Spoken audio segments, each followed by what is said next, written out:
Hey, you're back. Welcome to the fire pit. It's been a great morning. You know, recently my daughter Daly and my son-in-law Adam had their first child, our first grandchild, Othello. They named him after my father. They're gonna call him Otto, though, because you gotta give a kid a break on that. But, you know, with the virus thing, we weren't allowed to go into the hospital room or anything, but we were there in Chattanooga at the hospital, and my wife and I, luckily she was on the first floor, my wife and I were looking in the window and had our speakerphones on. We're talking to Daly and Adam as we're watching this baby, and at one point they had Otto down, they were changing him, and he started crying. And Adam picked him up, and he immediately stopped crying.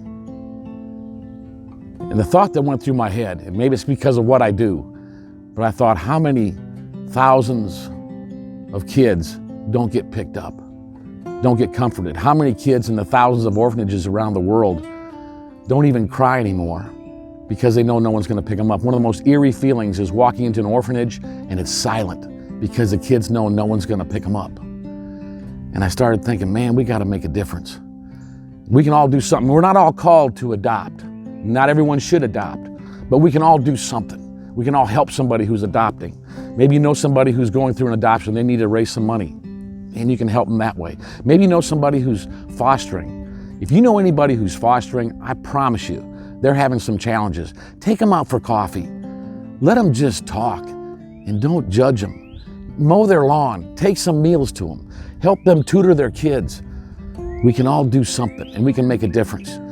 Reminds me of the story of the starfish. Little boy was walking along the beach and he came upon this place where there was hundreds of starfish stranded on the beach. He started bending down and throwing the starfish into the ocean. Along comes an old man, sees the kid throwing these starfish, and he says, "What are you doing? You can't make a difference." The little kid picks up a starfish, throws it into the ocean, says, "Made a difference for that one." We can make a difference. Let's do something.